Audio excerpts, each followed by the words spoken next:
હાર્દિક મોદી સમાચારોની શરૂઆત કરીશું જે અમદાવાદમાં કમોડમાં ગોડાઉનમાં આગની ઘટના બની એમપી માર્કેટિંગ ગાય સર્કલ નજીક આગ લાગી છે તો સોલ્વન્ટના ગોડાઉનમાં ભીષણ આગની આ ઘટના બની અમદાવાદ ફાયર બ્રિગેડનો સ્ટાફ ઘટના સ્થળે પહોંચ્યો છે આગને કાબૂમાં લેવાના પ્રયાસ હાથ ધરવામાં આવ્યા ફાયર બ્રિગેડની 14 ગાડીઓ ઘટના સ્થળ પર છે ફાયર બ્રિગેડના 35થી વધુ જવાનો કામે લાગ્યા છે આગના ધુમાડા 10 કિલોમીટર દૂરથી જોવા મળી રહ્યા છે તો થિનર મટીરિયલ સ્ટોરેજમાં સ્ટેટિક ચાર્જ જનરેટ થતા આગ લાગ્યાનું અનુમાન છે પાણીનો મારો ચલાવી ફાયર બ્રિગેડે આગને કાબૂમાં પણ લઈ લીધી છે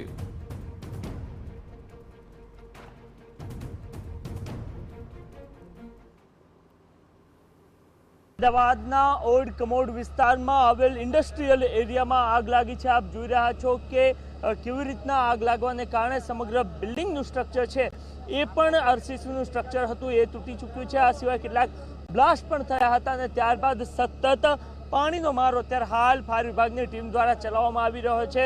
મહત્વનું છે કે જે એમપી માર્કેટિંગ કે જેનું આ ગોડાઉન છે તેમાં ઝાયલિન અને સોલ્વન્ટનું આ વેરહાઉસ છે અને એ વેરહાઉસમાં એ તમામ માલ રાખવામાં આવ્યો હતો। ફાયર વિભાગની લગભગ 15 કરતાં પણ વધારે ગાડીઓ અહીંયા પહોંચીને એમના દ્વારા સતત પ્રયત્ન કરવામાં આવી રહ્યો છે કે કેવી રીતના આગ પર કાબુ મેળવી શકાય। ફાયર ઓફિસર આપણી સાથે છે, એમની સાથે વાતચીત કરીએ કે તેઓ શું કંઈ કહી રહ્યા છે। જાડેજા સાહેબ, શું કઈ સ્થિતિ છે, શા માટે આટલો બધો ધુમાડો પ્રસરી રહ્યો છે?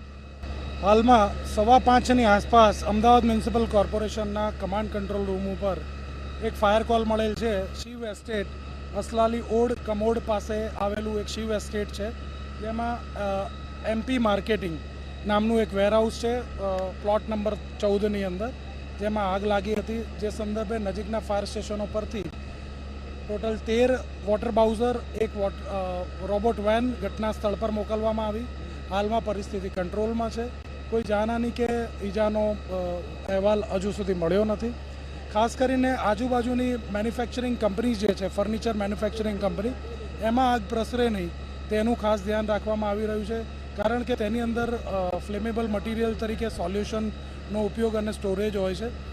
આ ગોડાઉન જે છે એમાં ઝાયલિન અને સોલ્વન્ટ બેઝ મટીરિયલના ડિસ્પેચિંગ યુનિટ હતા જેથી કરીને આશરે 30-35 હજાર લીટર જેટલું ઝાયલિન અને સોલ્વન્ટ મટીરિયલ છે આની અંદર। હાલમાં આગ કાબૂમાં છે। જરૂર પડે ત્યાં ફોમ ફાયર ફાઇટિંગ કરીને આગ કાબૂમાં લઈ લેવામાં આવી છે। તો આગ પર કાબુ મેળવી લેવાયો હોવાનો દાવો કરવામાં આવી રહ્યો છે। આમ છતાં આપ જોઈ રહ્યા છો કે કેવી રીતના એની જ્વાળા આપને જોવા મળી રહી છે। અમે જ્યારે હાઈવે પરથી આવ્યા ત્યારે લગભગ 10 કિલોમીટર સુધી આ ધુમાડા છે એ આ રીતના કાળા ધુમાડા જોવા મળી રહ્યા છે અને દૂરથી જાણ કે હાઈવે પર તો જે વિઝિબિલિટી છે એ ઓછી થઈ ગઈ હોય એ પ્રકારની પણ સ્થિતિ જોવા મળી રહી છે। મહત્વનું છે કે જે પ્રકારે આગની ઘટનાઓ બની રહી છે એ સ્થિતિમાં ચાહે એ કંપનીઓ ફાયરના સંદર્ભની અંદર કેટલી જાગૃત છે કે કેમ અથવા તો જે તંત્ર છે એમના દ્વારા કેવી રીતના જે પ્રયત્ન કરવામાં આવે છે અને આ સિવાય સુરક્ષા કયા પ્રકારની છે એને લઈને પણ પ્રશ્નો હંમેશા ઊભા થતા જોવા મળતા હોય છે। કેમેરામેન નિલેશ વાગોરા સાથે નરેન્દ્ર રાઠોડ, TV9 અમદાવાદ।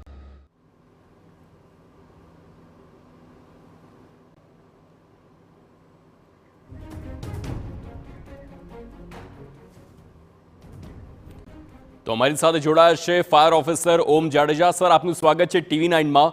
આ જે પ્રમાણે આગ લાગી છે આગના ધુમાડા આપ જોઈ શકો છો કે 10 કિલોમીટર દૂરથી જોવા મળે છે એટલે ખૂબ જ ગંભીર આગ હતી।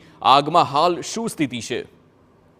5:30ની આસપાસ અમદાવાદ મ્યુનિસિપલ કોર્પોરેશનના કમાન્ડ કંટ્રોલ રૂમ ઉપર એક આપણને ફાયર કોલ મળ્યો હતો જેમાં શિવ એસ્ટેટ ઓડ કમોડ પાસે 14 નંબરના શેડની અંદર એમપી માર્કેટિંગમાં આગ લાગેલ છે જે સંદર્ભે નજીકના ફાયર સ્ટેશનો પરથી ફર્સ્ટ રિસ્પોન્સ વ્હીકલો ઘટના સ્થળ પર મોકલવામાં આવ્યા।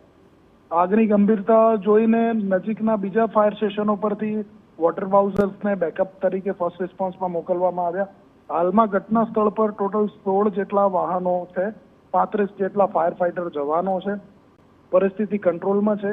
કુલિંગ વર્કઆઉટ ચાલી રહ્યું છે। કોઈ જાનહાની કે ઈજાનો રિપોર્ટ નથી મળ્યો। પ્રાથમિક તબક્કે એવું લાગે છે કે આની અંદર એમપી માર્કેટિંગમાં ઝાયલિન અને સોલ્વન્ટ બેઝ અતિ જ્વલનશીલ પ્રવાહીનો જથ્થો રાખવામાં આવ્યો હશે અને સ્ટેટિક ચાર્જના કારણે જ્યારે લોકો ડિસ્પેચિંગ કરતા હોય છે, સ્ટેટિક ચાર્જના કારણે આગ લાગી હોય તેવું પ્રાથમિક દ્રષ્ટિએ જણાઈ આવે છે. બિલકુલ સર, સવાલ એ થાય કે એમપી માર્કેટિંગમાં આટલો મોટી માત્રામાં જ્વલનશીલ પદાર્થ હતો તો કોઈ ફાયર અંગેની કોઈ બેદરકારી શું સામે આવી છે? શું કોઈ ફાયર એક્સટિંગ્વિશર ત્યાં નહોતા કે પછી ફાયર એનઓસી અંગેના કોઈ બેદરકારી હોય તેવું કંઈ સામે આવી રહ્યું છે? હાલમાં સત્તાધીશો સ્થળ પર નથી, પણ આજુબાજુની કંપની અને લેબર્સ પાસેથી આપણે માહિતી મેળવી. ઇવન સ્થળ પર વેરહાઉસની અંદર ફાયર ફાઇટિંગ સિસ્ટમ લાગેલી છે, પણ તેને ઓપરેશનના અભાવના કારણે કદાચ તેઓએ સ્વબચાવ કરીને બહારની તરફ આવી ગયા છે અને ફાયર બ્રિગેડને જાણ કરીને તેઓએ પ્રાથમિક તબક્કે ફાયર ફાઇટિંગ કરી હશે. પણ આ એટલું જ્વલનશીલ પ્રવાહી છે જેથી કરીને તેઓએ પોતે સ્વબચાવ કરીને બહાર જ આવી ગયા હતા. બિલકુલ આપ ટીવી9 સાથે જોડાયા તે બદલ આભાર. તો હાલ આગ પર કાબુ મેળવવામાં આવ્યો છે, પરંતુ અતિ જ્વલનશીલ પદાર્થ ગોડાઉનમાં હોવાના કારણે